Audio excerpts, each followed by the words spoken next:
ಅಭಿಮಾನಿ ಮಂಗಳೂರಿಂದ ಫೋನ್ ಮಾಡಿದ್ದಾರೆ. ಅಲ್ಲಿ ಆ ಕಡೆ ತುಂಬ ಜಾಸ್ತಿ ಪೂಜೆಗಳು ಮಾಡ್ತಾರೆ. ಜನರ ಮನಸ್ಸುಗಳ ಮೇಲೆ ಆಕ್ರಮಣ ಮಾಡ್ತಾ ಇದ್ದಾರೆ. ಎಷ್ಟು ಜನ ಸಫರ್ ಮಾಡ್ತಾ ಇದ್ದಾರೆ ಅಂತ ಸ್ವಲ್ಪ ತಿಳುವಳಿಕೆ ಬರಲಿ.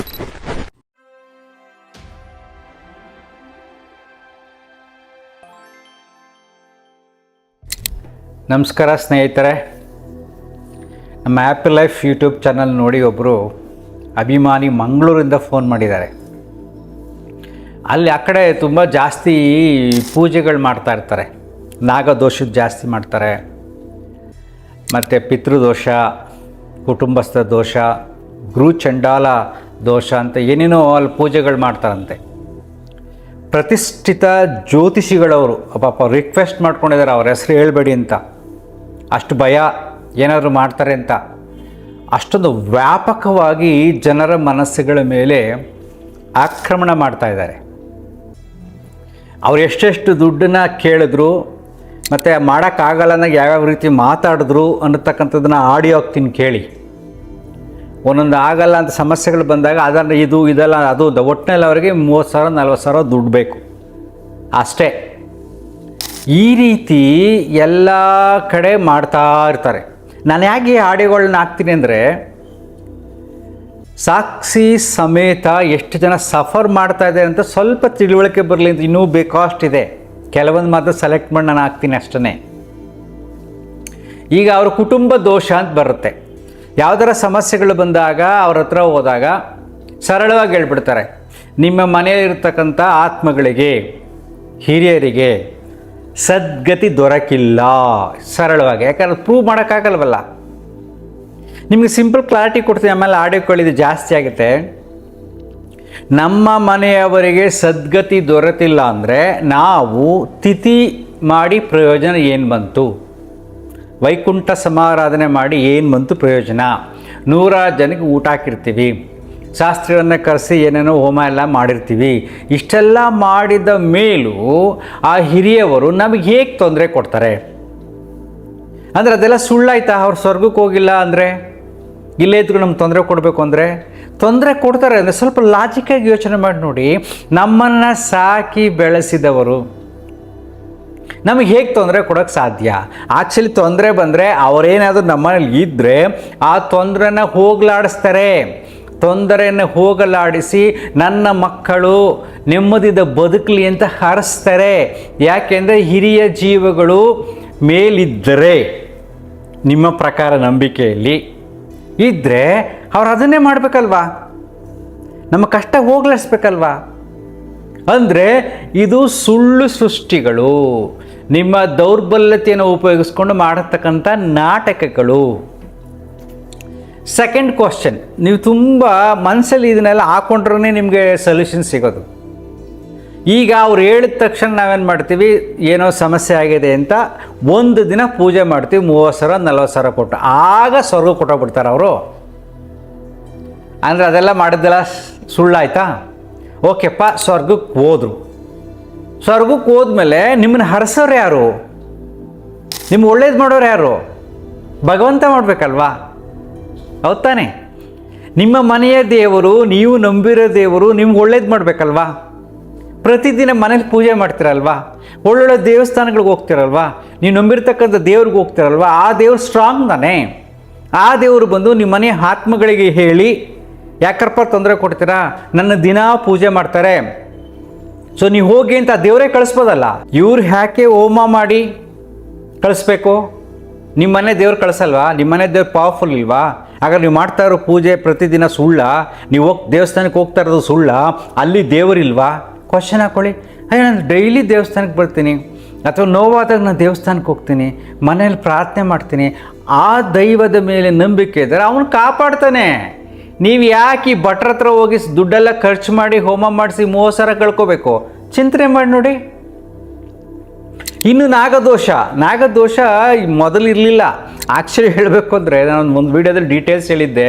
ಅವರ ನಾಗರಾವ್ ಥರ ಆಡೋದು, ಆಟಗಳು ಎಲ್ಲ ಹಾಕಿತ್ತು, ವೀಡಿಯೋ ಮಾಡಿದ್ದೀನಿ ನೋಡಿ ಬೇಕಾದರೆ.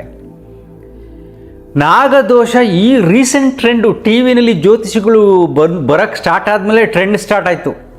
ಎಲ್ಲ ದೊಡ್ಡ ಡುಮ ಸ್ವಾಮಿಗಳೆಲ್ಲ ಬಂದಮೇಲೆ ಇದೆಲ್ಲ ಜಾಸ್ತಿ ಆಯಿತು. ಮೊದಲು ಇರಲಿಲ್ಲ. ನಾನು 30 ವರ್ಷಗಳ ಹಿಂದೆನೇ ಆಶ್ಲೇಷ ಬಲಿಗೆ ಹೋಗಿದ್ದೆ, ಕುಕ್ಕೆ ಸುಬ್ರಹ್ಮಣ್ಯಕ್ಕೆ. ಆಗಲೇ ನಾನು ಎಲ್ಲ ಹುಡುಕಿ ನೋಡಿ ಮಾಡಿರೋದು, ಸುಮ್ಮನೆ ಮಾತಾಡಲ್ಲ. ನಾನು ಹೋಗಿ ಪೂಜೆ ಮಾಡಿಸಿದ್ದೀನಿ, 3 ದಿನ ಉಳ್ಕೊಂಡಿದ್ದೀನಿ ಫ್ಯಾಮಿಲಿ ಸಮೇತ. ಆಗ ಅಲ್ಲಿ ಪೂಜೆ ಮಾಡಿಸ್ಬೇಕು ಅಂದರೆ ನಮ್ಮ ಜೊತೆಯಲ್ಲಿ ತಂದೆ ಇಲ್ಲದ ಬ್ರಾಹ್ಮಣರನ್ನು ಕರ್ಕೊಂಡು ಹೋಗ್ಬೇಕು. ಜೊತೆಯಲ್ಲಿ ಇಲ್ಲಿಂದ ಬೆಂಗಳೂರಿಂದ ಕರ್ಕೊಂಡೋಗಿ ಅಲ್ಲಿದ್ದು, ಅಲ್ಲಿ 2 ದಿನ ಇದ್ದು ಅಲ್ಲಿ ಪೂಜೆ ಮಾಡಿಸ್ತದೆ. ಅವ್ರು ನಮ್ಮ ಜೊತೆ ಕುಳಿತುಕೊಂಡಿರ್ಬೇಕು, ಏನೇನೋ ಮಾಡಿಸ್ತಾಯಿದ್ರು. ಈಗ ಅವೆಲ್ಲ ಇಲ್ಲ. ಆವಾಗ ಕಡಿಮೆ ಜನ ಇರ್ತಾಯಿದ್ರು, 5 ಜನ 6 ಜನ ನಾನು ಸೇರಿ ಆರಾಮಾಗಿ ಇದ್ಕೊಂಡಿದ್ವಿ, ಪೂಜೆ ಮಾಡಿಸ್ಕೊಂಡು ಬರ್ತಾಯಿದ್ವಿ. ಈಗ ನೋಡಿ ಗುಂಪು ಜಾಸ್ತಿ ರಶ್ ಇರುತ್ತೆ. ಅದಕ್ಕೆ ಒಂದೇ ಸರಿ ಹೋಲ್ಸೇಲಾಗಿ ಲೈನಿಗೆ ಕೂರಿಸ್ಬಿಟ್ಟು ಮಾಡಿಸ್ಬಿಡ್ತಾರೆ.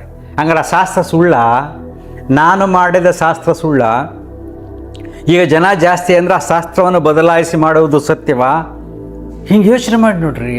ನಿಮ್ಮ ಸಮಾಧಾನ ಕೊಡುತ್ತಾ ಮಾಡಿಕೊಡ್ರಪ್ಪ, ಆದರೆ ಸಾಲ ಮಾಡಿ ದುಡ್ಡು ಕಳ್ಕೊಳ್ಳೋಕೆ ಹೋಗಬೇಡಿ. ಇದೇ ನನ್ನ ಅವೇರ್ನೆಸ್. ನಿಮ್ಗೆ ಸಂತೋಷ ಆಗುತ್ತಾ? ಯಾವ ದೇವಸ್ಥಾನಕ್ಕಾರ ಹೋಗಿ, ಎಲ್ಲರೂ ಹೋಗಿ ಪ್ರಾರ್ಥನೆ ಮಾಡಿ ಪೂಜೆ ಮಾಡಿ, ನಿಮ್ಮ ಹತ್ತಿರದ ದೇವಸ್ಥಾನ ಇರತಕ್ಕಂಥ ನಾಗರಕಲ್ಲಿದ್ದರೆ ಅಲ್ಲೇ ಹೋಗಿ ಪೂಜೆ ಮಾಡಿ. ಅದು ನಿಮ್ಮ ಶ್ರದ್ಧೆ, ನಿಮ್ಮ ಭಕ್ತಿ, ನಿಮ್ಮ ನಂಬಿಕೆ. ಅದರಿಂದ ಲಾಸ್ ಏನಿಲ್ಲ, ಮನಸ್ಸಿಗೆ ಶಾಂತಿ ಸಿಗುತ್ತೆ. ಆದರೆ ಯಾರೋ ಹೇಳಿದ್ರು, ಜ್ಯೋತಿಷಿಗಳು ಹೇಳಿದ್ರು ಅಂತ 1000 ರೂಪಾಯಿ ಖರ್ಚು ಮಾಡ್ತಾರಲ್ಲ, ಅದು ಸುಳ್ಳು. ಅದರ ಅವಶ್ಯಕತೆ ಇಲ್ಲ ಅನ್ನತಕ್ಕಂಥ ಅವೇರ್ನೆಸ್ ಕ್ರಿಯೇಟ್ ಮಾಡೋದೇ ನನ್ನ ಕೆಲಸ. ಸೊ ಇಲ್ಲಿ ಜಾಸ್ತಿ ಆಗುತ್ತೆ ಈ ಥರ ವಿಚಾರಗಳು. ಬೇರೆ ಬೇರೆ ಎಲ್ಲ ನಿಮ್ಮನ್ನು ಮನಸ್ಸನ್ನು ಉಪಯೋಗಿಸ್ಕೊಂಡು ಮೋಸ ಮಾಡ್ತಿರ್ತಾರೆ. ಈ ಆಡಿಯೋ ಕೇಳಿ ಅವ್ರು ತುಂಬ ಚೆನ್ನಾಗಿ ಎಕ್ಸ್ಪ್ಲೈನ್ ಮಾಡಿದ್ದಾರೆ. ಅವ್ರ ಹೆಸರು ಹೇಳ್ಬೇಡಿ ಅಂತ ಪಾಪ ಕೇಳ್ಕೊಂಡಿದ್ದಾರೆ. ಆ ಟೈಮಲ್ಲಿ ನಾವು ಮ್ಯೂಟ್ ಮಾಡ್ತೀವಿ.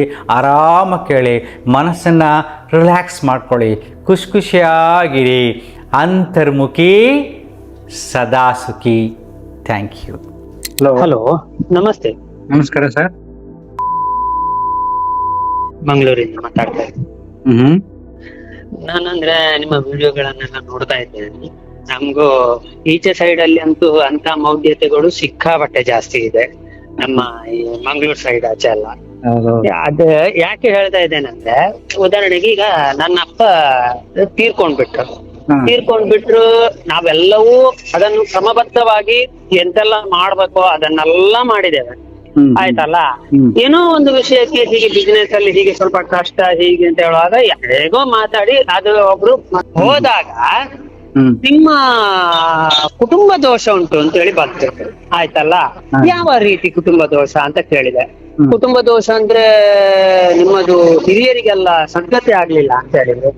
ಅದಕ್ಕೆ ನಾನು ಹೇಳಿದೆ, ಹೌದಾ ಸದ್ಗತಿ ಆಗ್ಲಿಲ್ಲ ಅಂತ ಹೇಳಿದ್ರೆ, ಈಗ ಮೊನ್ನೆ ನನ್ನ ಅಪ್ಪ ತೀರಿದ್ರು, 84 ವರ್ಷ ಆಗಿತ್ತು ಅವ್ರಿಗೆ. ಅವರು ವಯೋವೃದ್ಧದಿಂದ ಲಾಸ್ಟ್ಗೆ ಅನ್ನ ನೀರು ಬಿಟ್ಟಂದ್ರೆ ಆಹಾರ ಏನು ತಗೊಳ್ಳೋದೆ ನನ್ಗೆ ಜೀವನ ಸಾಕು ಹೇಳಿ ಬಿಟ್ಟಿದ್ದಾರೆ ಅವರು. ಏನು ನಮ್ಗೆ ಮೆಡಿಕಲ್ ಹೆಲ್ದಿಯಾಗಿ ಪರ್ಫೆಕ್ಟ್ ಇದ್ರು ಅವರು, ಆಯ್ತಲ್ಲ. ಹಾಗೆ ಅವ್ರಿದಾಯ್ತು, ಅವ್ರದ್ದೆಲ್ಲ ಕ್ರಿಯೆಗಳೆಲ್ಲ ಮುಗಿದು ಇದಾದ ನಂತರ ಅವ್ರ ಹತ್ರ ಹೀಗೆ ಅಂತ ಹೇಳಿ ಕೇಳಿದಾಗ ಇಲ್ಲ ಅದಕ್ಕೆ ಸದ್ಗತಿ ಆಗಿಲ್ಲ, ಅವರಿಗೂ ಸದ್ಗತಿ ಸಿಕ್ಲಿಲ್ಲ ಅಂತ ಹೇಳಿದ. ಅದಕ್ಕೆ ನಾನು ಹೇಳಿದೆ, ಹೌದಾ ನಮ್ಮ ಅಜ್ಜ ನಮ್ಮ ಇದ್ರಲ್ಲಿ ನಾನು ಬ್ರಾಹ್ಮಣ ಇದ್ರಲ್ಲಿ ಇದ್ದೇನೆ. ನಮ್ಮ ಇದ್ರಲ್ಲಿ ಏನಂದ್ರೆ ಹುಟ್ಟಿದಕ್ಕೆ ಬೇಕಾದ್ರೆ ನಾಮಕರಣ ಮಾಡದೇ ಬೇಕಾದ್ರೂ ಇದ್ದಾರು, ಆಯ್ತಲ್ಲ. ಆದ್ರೆ ಸತ್ತದ್ದಕ್ಕೆ ಮಾಡುವಷ್ಟು ಇದು ಯಾವ್ದು ಇಲ್ಲ, ಅಷ್ಟು ಮಾಡ್ತಾರೆ ಇಲ್ಲಿ. ಎಂತ ತಿನ್ಲಿಕ್ಕೆ ಗತಿ ಇಲ್ಲದಿದ್ರು ಸಣ್ಣ ಮಟ್ಟಲ್ಲಿ ಆದ್ರು, ಈಗ 3 ಲಕ್ಷದಲ್ಲಿ ಮಾಡುವವರು 30,000ದಲ್ಲಿ ಆದ್ರೂ ಆ ಕ್ರಮಗಳೇನಿದೆ ಅದನ್ನು ಯಥಾವತ್ತಾಗಿ ಮಾಡ್ತಾರೆ, ಆಯ್ತಲ್ಲ. ಇವ್ರು ಏನ್ ಹೇಳಿದ್ರು, ಇಲ್ಲ ಅದು ಹಾಗಿಲ್ಲ ಹೀಗಿಲ್ಲ. ನಾನು ಅದಕ್ಕೆ ಹೇಳಿದೆ, ಆ ಹಿರಿಯರ ಶಾಪ ಇದಾಗಿತ್ತು ಅಂತ ಹೇಳಿ ಆದಲ್ಲಿ ನಮ್ಗೆ ಯಾರಿಗೂ ಫ್ಯಾಮಿಲಿ ಬೆಳಿಬಾರ್ದಿತ್ತು ಇದ್ರ ಪ್ರಕಾರ ಅಂತ ಹೇಳಿ. ನನ್ನ ಅಪ್ಪನಿಗೆ 2-4 ಜನ ಮಕ್ಕಳಿದ್ರು, ನಾವಿದ್ದೆವು, ನನಗೆ ಮದುವೆ ಆಯ್ತು, 2 ಮಕ್ಕಳಾಯ್ತು, ಎಲ್ಲ ಆಯ್ತು. ಅದೇ ಹೀಗಾಯ್ತು. ಖಾಲಿ ನನಗೀಗ ದೇವರ ದಯೆಯಿಂದ ಬೇರೆ ಎಂತ ಸಮಸ್ಯೆ ಇಲ್ಲ. ನಮ್ಮ ಆರ್ಥಿಕ ಸಮಸ್ಯೆ ಅದು ನಾವು ಮಾಡಿಕೊಂಡ ಸಮಸ್ಯೆ. ಏನು ದಿಕ್ಕು ತೋಚದಾಗ ನಾವು ನೋಡ್ತೇವೆ ಹೊರತು ಬಿಟ್ರೆ ಅದು ನಮ್ಮದೇ ಆದಂತ ಒಂದು ಇದರಲ್ಲಿ ಆಗುವಂತ ಒಂದು ಅದು ಪ್ರತಿಕ್ರಿಯೆ. ಹಾಗೆ ಹೇಳಿದ, ಅದಕ್ಕಿಲ್ಲ ಅಂತ. ಹೌದಾ ಅಂತ ಹೇಳಿದ. ಆ ಹೊತ್ತಿಗೆ ಸುಮ್ಮನೆ ಕೂತೆ. ಆ ನಂತರ ಆಗುವಾಗ ನಿಮ್ಮ ಕುಟುಂಬದ ನಾಗ ಸ್ವಲ್ಪ ಸಮಸ್ಯೆ, ಅಂದ್ರೆ ನಾಗದೋಷ ಇದೆ ಅಂತ ಹೇಳಿದ. ನಿಮ್ಮ ಕುಟುಂಬದ ನಾಗನಿಗೆ ನಾನು ಅದಕ್ಕೆ ಹೇಳಿದ, ಕುಟುಂಬದ ನಾಗನಿಗೆ ಅಂತ ಹೇಳಿ ಆದ್ರೆ ನಾನು ಮನೆಯಲ್ಲಿ ಬೆಳ್ಳಿ ಹೆಡೆ ಇಟ್ಟು ಪೂಜೆ ಮಾಡ್ತಾ ಇದ್ದೇನಲ್ಲ, ಹಾಗಾದ್ರೆ ಅದು ಅಲ್ಲಲ್ಲ, ಅದು ಅಲ್ಲಿ ಕುಟುಂಬದಲ್ಲಿ. ನಾನು ಹೇಳಿದ, ಕುಟುಂಬದಲ್ಲಿ ಯಾರು ಇಲ್ಲಲ್ಲ, ನನ್ನ ಅಪ್ಪ ಇದ್ದದ್ದು, ಅಪ್ಪನು ತೀರಿ ಹೋದಾಯ್ತು. ಈಗ ನಮ್ಗೆ ಅದು ಕುಟುಂಬ ಏನು ಎತ್ತಂತೇಳಿಯೇ ಗೊತ್ತಿಲ್ಲ, ಮತ್ತೆ ಹೇಗೆ ಇದು ನೋಡಿ. ಇಲ್ಲ, ಅದುವೇ ಪ್ರಾಬ್ಲಮ್. ನಾನು ಹೇಳಿದ, ಇದಕ್ಕೆ ಬೆಳ್ಳಿ ಹೆಡೆ ಇಟ್ಟು ನಾನು ಡೈಲಿ ಪೂಜೆ ಮಾಡ್ತಾ ಇದ್ದೇನೆ, ಆಗಿರುವಾಗ ಅದು ಹೇಗೆ ದೋಷ? ದೇವ್ರು ನಾಗ ಅಂತ ಹೇಳುದು ಎಲ್ಲದಕ್ಕೂ ಒಂದೇ ಅಲ್ವಾ ಅಂತ ಹೇಳಿದೆ. ಇಲ್ಲ ಅದು ನೀವು ಕುಟುಂಬದಲ್ಲಿಯೇ ಹೋಗಿಯೇ ಮಾಡ್ಬೇಕು. ಅದಕ್ಕೆ ಆಯ್ತು ಸರಿ. ಅದಾದ ಮೇಲೆ ನೆಕ್ಸ್ಟ್ ಜಾತಕ ನೋಡು. ನಿನ್ನ ಜಾತಕ ಸೂಪರ್ ಉಂಟು. ಗುರು ಎಂತ ಶುಕ್ರ ಮತ್ತೆ ಬುಧ ಬಂದ್ರೆ ಅಂತ ಅದಕ್ಕೆ ಹೇಳುದು, ಅದು ಯೋಗ ಉಂಟು. ಲಕ್ಷ್ಮೀ ನರಸಿಂಹ ಯೋಗ ಉಂಟು ನಿನ್ನ ಜಾತಕದಲ್ಲಿ, ಸೂಪರ್ ಉಂಟು. ಆದ್ರೆ ನಿನ್ನ ಜಾತಕದಲ್ಲಿ ಗುರು ಕೇತು ಇದ್ದದ್ರಿಂದ ಗುರು ಚಾಂಡಾಲ ಬರ್ತದೆ ಅಂತೇಳಿ ಹೇಳಿದ. ಅದಕ್ಕೆ ನಾನು ಹೇಳಿದೆ ಗುರು ಚಾಂಡಾಲ ಬಂತು ಅಂತ ಹೇಳಿ ಆದ್ರೆ ಸರಿ, ಅದಕ್ಕೆ ಈಗ ಎಂತ ಮಾಡ್ಬೇಕು? ಅದು ಸಣ್ಣ ದಿವಸನೇ ನಿಮ್ಮ ಮನೆಯವರು ಅದು ಗುರು ಚಾಂಡಾಲ ಇದು ತೆಗಿತಿದ್ರೆ ನೀವು ಇದು ಯಾವ್ದೋ ಮಟ್ಟಕ್ಕೆ ಹೋಗ್ತಿದ್ವಿ ಅಂತ ಹೇಳಿದ್ರು. ನಾನು ಅದಕ್ಕೆ ಹೇಳಿದೆ, ನಾನು ದೇವರ ದಯೆಯಿಂದ ಯಾವ್ದೋ ಮಟ್ಟಕ್ಕೆ ಹೋಗಿದ್ದೇನೆ, ಅಲ್ಲಿ ಏನು ಮಾತಾಡ್ಲಿಲ್ಲ, ಬಾಯಿ ಮುಚ್ಚಿ ಕೂತೆ. ಯಾಕಂದ್ರೆ ಇನ್ನು ಎದುರಿಗಿದ್ದು ಆಯ್ತು. ಅದಕ್ಕೆ ಈಗ ಎಂತ ಮಾಡುವ? ಅದಕ್ಕೆ ನೀವು 25,000 ರೂಪಾಯಿ ಖರ್ಚಾಗ್ತದೆ ಅಂತ ಹೇಳಿದ. ಸರಿ, ನಾನು ಒಬ್ಬನೇ ಬರಬೇಕಾ ಹೀಗೆ ಹೇಳಿದೆ. ಅಂದ್ರೆ ನನ್ನ ಮನೆ ಮಂಗಳೂರಲ್ಲಿ ಆದ್ರೆ ಇದು ಉಡುಪಿಯಿಂದ ಮುಂದೆ ಹೋಗ್ಬೇಕಾಗುತ್ತೆ ಅವ್ರ. ಅದಕ್ಕೆ ಹೌದೌದು ನಿಮ್ಮ ಹೆಂಡತಿ ಬರ್ಲೇಬೇಕು. ಸರಿ ಆಯ್ತು, ಹೆಂಡತಿ ಎಷ್ಟು 25,000 ಆಯ್ತು. ನಾನು ಪುರೋಹಿತ, ಅದು ನಮ್ಮದೆಲ್ಲ ಪುರೋಹಿತರು ಒಳ್ಳೆ ಪುರೋಹಿತ, ಅದು ಸಿಗುದಿಲ್ಲ ಹಾಗೆ ಹೀಗೆ ಹೇಳಿದ್ರೆ ಆಯ್ತು. 25,000 ಮಾಡಿದ್ರು. ಮಾಡಿ ಈ ಮನೆಗೆ ಬಂದೆ. ಮನೆಯಲ್ಲೆಲ್ಲ ಹೇಳಿದ್ರೆ ನನ್ನ ಹೆಂಡತಿ ಹೇಳಿದ್ರು ನನಗೆ ತಿಂಗಳ ದಿವಸ ಬರ್ತದೆ, ಅದು ಪೂಜೆ ಮಾಡಿದ್ರೆ ಇದಾಗುದಿಲ್ವಾ ಅಂತ ಕೇಳಿದ್ರು. ಅದು ಹೌದಲ್ಲ ಅಂತ ಹೇಳಿದೆ. ಮತ್ತೆ ಫೋನ್ ಮಾಡಿದೆ ಅವರಿಗೆ, ಇಲ್ಲ ನನ್ನ ಹೆಂಡತಿಗೆ ಹೀಗೆ ರಜೆ ಟೈಮ್ ಬರ್ತಾ ಇದೆ ಹೀಗೆ. ಅದಕ್ಕೆ ಮಾತ್ರೆ ತಗೊಳ್ಳಿ ಅಲ್ಲ ಅಂತ ಹೇಳಿದ್ರು. ಮಾತ್ರೆ ತಗೊಂಡ್ರೆ ಅವಳಿಗೆ ಆಗುದಿಲ್ಲ, ಮಾತ್ರೆ ತಗೊಳ್ಳಿಕ್ಕೆ ಆಗುದಿಲ್ಲ ಅಂತ ಹೇಳಿ. ಅದಕ್ಕೆ ಅದು ನೀವೆಲ್ಲ ಮೊದ್ಲೇ ಯೋಚನೆ ಮಾಡ್ಬೇಕು. ಅಲ್ಲ, ದೇಹ ಪ್ರಕೃತಿ ಈಗ 5 ದಿವಸಕ್ಕಿಂತ ಮೊದ್ಲು ಆಗ್ತದ, 5 ದಿವಸದ ನಂತರ ಆಗ್ತದ, ನಮ್ಗೇನು ಗೊತ್ತಿರ್ತದೆ? ನಮ್ಮ ದೇಹದಲ್ಲೇ ನಮ್ಗೆ ಗೊತ್ತಾಗುದಿಲ್ಲ. ಅದು ನೀವು ಹಾಗೆ ಮಾಡಿ ಹೀಗೆ ಮಾಡ್ಲಂಗ ಅದೆಲ್ಲ ಒಂಚೂರು ಹೇಳಿದ. ನೆಕ್ಸ್ಟ್ ಅದನ್ನು ನಿಲ್ಲಿಸೇ ಬಿಟ್ಟ. ಅದನ್ನ ನಾನು ಬೇಡ ಹೇಳಿದೆ, ನನ್ಗೆ ಬೇಡ ಅಂತ ಹೇಳಿದೆ. ದೋಷ ಇರ್ಲಿ ಏನೇ ಇರ್ಲಿ ಬೇಡ ಅಂತ ಹೇಳಿದೆ ನಾನು. ಆಯ್ತಲ್ಲ, ನಾನೀಗ ನಿಮ್ಗೆ ಆಕ್ಚುಲಿ ಫೋನ್ ಮಾಡಿದ್ದೆ ಯಾಕಂದ್ರೆ ನಿಮ್ಮ ಇದನ್ನೆಲ್ಲ ನೋಡ್ತಾ ಇದ್ದೇನೆ. ಆದ್ರೆ ನಮ್ಗೆ ಈಗ ನಿಮ್ಗೆ ಹೇಳಿದ ಹಾಗೆ ನಮ್ಗೆ ಹೇಳಲಿಕ್ಕೆ ಈ ಸಮಾಜದ ಎದುರಲ್ಲಿ ಸ್ವಲ್ಪ ಕಷ್ಟ ಇದೆ. ಎಲ್ಲರ ಮೆಂಟಾಲಿಟಿ ಒಂದೇ ರೀತಿ ಇರುವುದಿಲ್ಲ. ಈಗ ನಮ್ಗೆ ಧೈರ್ಯ ಇದ್ದಷ್ಟು ನಿಮ್ಗೆ ಧೈರ್ಯ ಇದ್ದಷ್ಟು ನಮ್ಗಿಲ್ಲ. ಆದ್ರೆ ನಮ್ಮ ಇದನ್ನು ನಿಮ್ಮ ಹತ್ರ ಹೇಳ್ಕೊಳ್ಬಹುದು ಅಷ್ಟೇ. ಅದಕ್ಕೋಸ್ಕರ ಫೋನ್ ಮಾಡಿ ನಾನು ನಿಮ್ಮ 2-3 ಇದಕ್ಕೆ ನಂಬರ್ ಕಳಿಸಿ ಅಂತೇಳಿ ನಾನು ಹಾಕಿದ್ದೆ ಮೆಸೇಜ್. ಆಮೇಲೆ ನಾನು ಕರೆಕ್ಟ್ ಡಿಸ್ಕ್ರಿಪ್ಷನ್ ಅಲ್ಲಿ ನೋಡಿದಾಗ ನಿಮ್ಮ ನಂಬರ್ ಸಿಕ್ಕಿತ್ತು ನನಗೆ. ಅದಕ್ಕೆ ಈಗ ಫೋನ್ ಮಾಡಿದೆ ನಾನು. ಅಂದ್ರೆ ಈ ಪ್ರಿಪಿಂಡ್ ಅದ ಒಂದು ನೀವು ಇದು ಮಾಡಿದ್ರಿ ಅಲ್ಲ, ಆರ್ಟಿಕಲ್ ಮಾಡಿ ಇದು ವಿಡಿಯೋ ಮಾಡಿದ್ರಲ್ಲ, ಅದನ್ನ ನೋಡ್ತಾ ಇದ್ದೆ. ಆವಾಗ ನನ್ಗೆ ಜೋರು ನೆಗೆಡ್ಲಿಕ್ಕೂ ಬಂತು. ಮತ್ತೆ ಇದು ಹೌದಲ್ಲ ಅಂತ ಹೇಳಿ ಮೋಸ ಮಾಡ್ತಾರೆ ಭಾವನೆಗಳ ಮೇಲೆ. ಮತ್ತೆ ಇನ್ನೊಂದು ನಾನು ಹೇಳ, ನಮ್ಮ ಮನಸ್ಸು ಹ್ಯಾಪಿನೆಸ್ ಆಗಿದ್ರೆ ನೀವು ಎಷ್ಟೇ ದೋಷ ಇರ್ಲಿ ಏನೇ ಇರ್ಲಿ ಅದು ಪಾಸಿಟಿವ್ ಆಗಿಯೇ ಆಗ್ತದೆ. ಇದು ನಾನು ನೋಡಿದಂತ ಸತ್ಯ. ಇದು ಅಂತಲ್ಲ, ನಮ್ಗೀಗ ಸಮಸ್ಯೆ ಬರುದಿಲ್ಲ. ಮನುಷ್ಯ ಅಂತ ಹೇಳಿ ಆದ ಮೇಲೆ ಅವನಿಗೆ ಒಂದು ಕಷ್ಟ ಬರ್ತದೆ, ಆರೋಗ್ಯ ಅನಾರೋಗ್ಯಗಳು ಬಂದೇ ಬರ್ತದೆ. ಅದು ಯಾವ್ದು ಹೇಳಿಯೂ ಬರುದಿಲ್ಲ, ಹೇಳಿಯೂ ಹೋಗುದು ಇಲ್ಲ. ಅದ್ರದ್ದೇ ನಾವು ಮದ್ದು ಮಾಡ್ತೇವೆ, ಇದು ಮಾಡ್ತೇವೆ ಹೊರತು ಬಿಟ್ರೆ ಯಾವ ಡಾಕ್ಟ್ರಿಗಳಿಗೆ ಆಗ್ಲಿ ಇಷ್ಟೇ ದಿವಸಕ್ಕೆ ಇದು ಪರ್ಫೆಕ್ಟ್ ಗುಣ ಆಗ್ತದೆ ಅಂತ ಹೇಳಲಿಕ್ಕೆ ಆಗ್ತದ? ಇಲ್ಲ. ನಮ್ಮ ಬಾಡಿ ಇಮ್ಯುನಿಟಿ ಹೇಗುಂಟ ಹಾಗೆ ಗುಣ ಆಗ್ತದೆ. ಅದೇ ರೀತಿ ನಾನು ಅದಕ್ಕೆ ಈಗ ಎಲ್ಲರಿಗೂ ಹೇಳುದು, ನೀವು ಮನೆಯಲ್ಲಿ ಬೇಕಾದ್ರೆ ದೇವರ ಪೂಜೆ ಒಂದು ಮಾಡಿ. ಯಾಕಂದ್ರೆ ಅದು ಹಿಂದಿಂದ ಬಂದಂತ ಒಂದು ನಂಬಿಕೆ, ಅದ್ರಲ್ಲಿ ಏನು ಇದು ಅಂತ ಹೇಳಿ ಹೊರತು ಬಿಟ್ರೆ ಅದನ್ನೇ ಇದು ಮಾಡಿಕೊಂಡು ಹೋಗ್ಬೇಡ. ಎರಡನೇದು ಇನ್ನೊಂದೇನು ಹೇಳ, ಈಗ ಇಲ್ಲಿ ಈಚೆ ಸೈಡ್ ಎಲ್ಲ ಈ ನಾಗಮಂಡಲ ಇದು ಎಲ್ಲ ಸಿಕ್ಕಾಪಟ್ಟೆ ಮಾಡ್ತಾರೆ, ಆಯ್ತಲ್ಲ. ನಾಗಮಂಡಲ ಯಾರೆಲ್ಲ ಮಾಡಿದಾರ, ನನ್ನ ಒಂದು ಅನುಭವದ ಪ್ರಕಾರ ನಾಗಮಂಡಲೋತ್ಸವ ಯಾರೆಲ್ಲ ಮಾಡಿದಾರ ಅವ್ರಿಗೆ ಯಾರೂ ಒಳ್ಳೇದಾಗಿಲ್ಲ. ಎಲ್ಲ ಮುರಬಟ್ಟೆ ಪೂರ ಕಿತ್ಕೊಂಡು ಹೋಗಿದ್ದೆ ಪೂರ್ತಿ ಮಾಡಿದ ನಂತರ, ಆಯ್ತಲ್ಲ. ಹೇಳುದು ಅಷ್ಟಷ್ಟು ಲಕ್ಷ ಕೊಟ್ಟು ಮಾಡಿ ಅದನ್ನು ಈಗ ಹೇಳುದು, ನಾನೀಗ ಹೇಳುದೇನು, ಇವ್ರು ಇಷ್ಟೆಲ್ಲ ಮಾಡೋದಕ್ಕಿಂತ ಎಲ್ಲರೂ ಆ ಒಂದು ಇದನ್ನು ಮಾಡಿ. ಈಗ EMI ಕಟ್ಟದವ್ರು ಎಷ್ಟೋ ಜನ ತಿನ್ಲಿಕ್ಕೆ ಗತಿ ಇಲ್ಲದೆ ಲಾಸ್ ಆದವರೆಲ್ಲ ಇದ್ದಾರೆ, ಅವ್ರಿಗೆಲ್ಲ ಹೆಲ್ಪ್ ಮಾಡಲ್ಲ. ಅದರಷ್ಟು ದೊಡ್ಡ ಪುಣ್ಯ ಬೇಕಾ? ಹೌದಾ ಅಲ್ವಾ? ಇದು ಹೌದೌದೌದು. ನಾನು ಹೇಳುದದು, ನೀವು ಅದನ್ನ ಮಾಡೋ. ಅದಾಗೋದು ಯಾರಿಗೂ 1 ರೂಪಾಯಿ ಕೊಡೋದಿಲ್ಲ. ಆ ಒಂದು ವಿಚಿತ್ರ ಊಟ, ಆ ಒಂದು ಸೆಲ್ಲಿ ಪೂಜೆ ಮಾಡೋದು, ಒಂದು ವೆರೈಟಿ ಬಗೆಗಳನ್ನು ಮಾಡೋದು ಯಾಕೆ?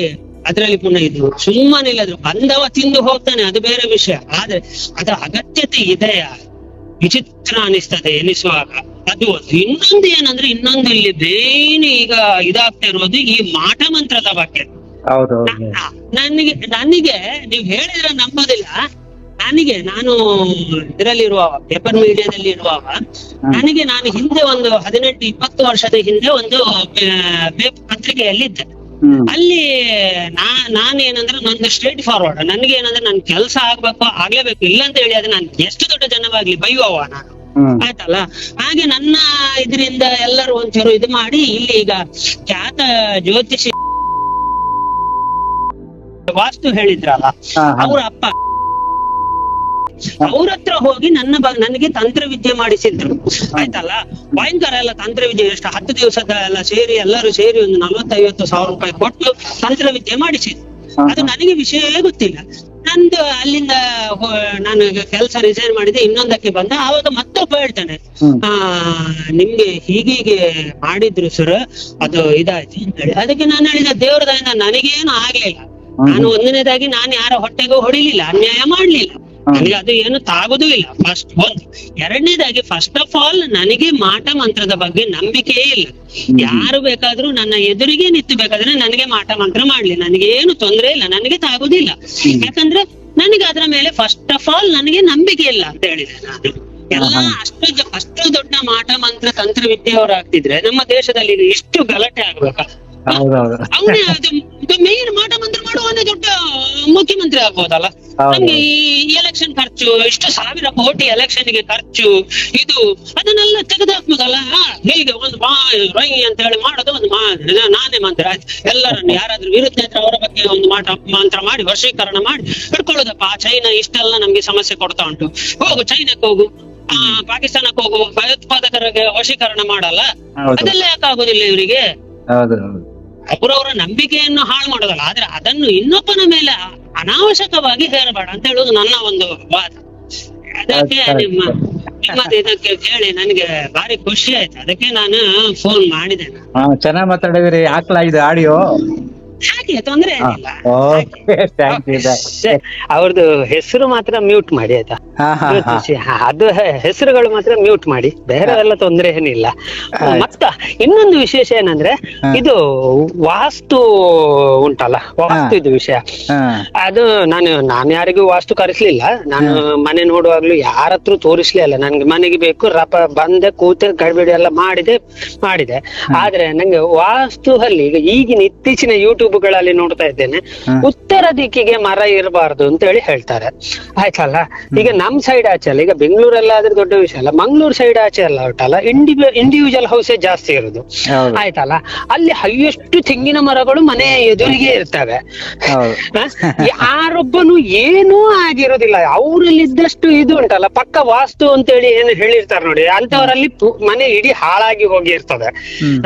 ಉತ್ತರದಲ್ಲಿ ಮರ ಇರಬಾರ್ದು, ಆಯ್ತಲ್ಲ. ಮತ್ತೆ ದಕ್ಷಿಣದಲ್ಲಿ ಇದು ಇರ್ಬೇಕು, ನಲ್ಲಿ ಹೋಗಬಾರ್ದು. ಹಾಗಾದ್ರೆ ನೀರಿದ ಪೈಪ್ ಎಲ್ಲಿಂದ ಹೋಗ್ಬೇಕು? ಒಂದಲ್ಲ ಒಂದು ದಿಕ್ಕಿನಿಂದಾಗಿ ಹೋಗ್ಲೇಬೇಕಾ? ಪಶ್ಚಿಮ ಮತ್ತೆ ದಕ್ಷಿಣದಲ್ಲಿ ಹೋಗಬಾರ್ದಂತೆ, ಆಗ್ನೇಯ ಭಾಗದಲ್ಲಿ ನೀರು ಇರಬಾರ್ದಂತೆ. ಬಾತ್ರೂಮು ಅಥವಾ ಇದು ಯಾವ್ದು ಅಡಿಗೆ ಮನೆ ಯಾವ್ದೇ ಆಗ್ನೇಯ ದಿಕ್ಕಿನಲ್ಲಿ ಇದ್ರು ಸಹ ನೀರು ಬೇಕೇ. ಈಗ ಒಂದಲ್ಲ ಒಂದು ದಿಕ್ಕಿನಿಂದ ಆದ್ರೂ ಆಗ್ನೇಯ ದಿಕ್ಕಿಗಾಗ್ಲಿ, ಯಾವ್ದೇ ಈಗ ಇದು ಮಾಡುವ 4 ದಿಕ್ಕುಗಳಲ್ಲಿ ಅಥವಾ 8 ದಿಕ್ಕು ಅಂತ ಹೇಳ್ತಾರೆ, 4 ದಿಕ್ಕಿದ್ದು ಅಷ್ಟ, 8 ದಿಕ್ಕುಗಳಲ್ಲಿ ಯಾವ್ದಾದ್ರು ಒಂದು ಲೈನ್ ಇಂದ ಹೋಗ್ಲೇಬೇಕು. ಅದು ಎಲ್ಲಿವರೆಗೆ ನಾನು ಹೇಳೋದೇನ್ ಗೊತ್ತುಂಟ, ಮೇನ್ ಆಗಿ ಜನರಿಗೆ ಯಾಕೆ ಇದು ಅರ್ಥ ಆಗುದಿಲ್ಲ ಈ ಮೌಢ್ಯತೆಗಳು.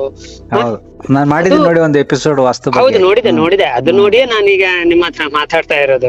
ಮನೆಗೆ ನಿಜವಾಗಿಯೂ ಅದೇ ಗಾಳಿ ಬೆಳಕು ಚೆನ್ನಾಗಿ ಬಂತು ಅಂತ ಹೇಳಿ, ಆದ್ರೆ ಅದ್ರಿಗಿಂತ ದೊಡ್ಡ ನಾವು ಯಾವಾಗ್ಲೂ ನಮ್ಮ ಯೋಚನೆಗಳನ್ನು ನಾವು ಪಾಸಿಟಿವ್ ಆಗಿ ಯೋಚನೆ ಮಾಡ್ತಾ ಕೂತ್ರು ಅಂತ ಆದ್ರೆ ನಮ್ಗೆ ಹಾಗಲ್ಲ.